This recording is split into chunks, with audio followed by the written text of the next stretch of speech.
خبر شامل کرتے ہیں۔ قصور سے شریف سوڈر کی رپورٹ کے مطابق عدل نیوز کی نشاندہی پر ڈی پی او قصور نے تھانہ بی ڈویژن کے ایس ایچ او اسلم بٹی کو تبدیل کر کے انسپکٹر عبدالوحید عارف کو تعینات کر دیا۔ متاثرہ خاندان نے پریس کلب کے باہر احتجاج کرتے ہوئے الزام لگایا تھا کہ 1 ماہ گزرنے کے باوجود مغوی عدنان بازیاب نہ ہو سکا اور پولیس نے تعاون تک نہیں کیا۔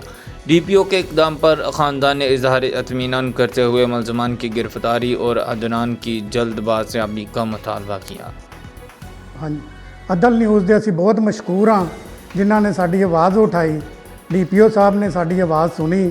ਡੀਪੀਓ ਸਾਹਿਬ ਦੇ ਵੀ ਅਸੀਂ ਬਹੁਤ ਸ਼ੁਕਰਗੁਜ਼ਾਰ ਹਾਂ ਕਿ ਉਹਨਾਂ ਨੇ ਸਾਡੀ ਆਵਾਜ਼ ਸੁਣੀ, ਸਾਡੀ ਹਮਾਇਤ ਕੀਤੀ, ਆਵਾਜ਼ ਸੁਣੀ। ਸਾਨੂੰ ਇਨਸਾਫ ਦੀ ਤਵੱਕੋ ਹੈ ਕਿ ਉਹਨਾਂ ਨੇ ਪਹਿਲਾ ਐਸਐਚਓ ਤਬਦੀਲ ਕਰਕੇ ਨਵਾਂ ਐਸਐਚਓ ਲਿਆਂਦਾ। ਅਸੀਂ ਉਹਦੇ ਵੀ ਸ਼ੁਕਰਗੁਜ਼ਾਰ ਹਾਂ ਕਿ ਸਾਡੇ ਨਾਲ ਇਨਸਾਫ ਕਰੇਗਾ। ਅਸੀਂ ਉਮੀਦ ਰੱਖਦੇ ਹਾਂ ਸਾਡਾ ਬੱਚਾ ਹੀ ਬਰਾਮਦ ਕਰੇਗਾ, ਸਾਡੇ ਮੁਲਜ਼ਮ ਵੀ ਗ੍ਰਿਫਤਾਰ ਕਰੇਗਾ।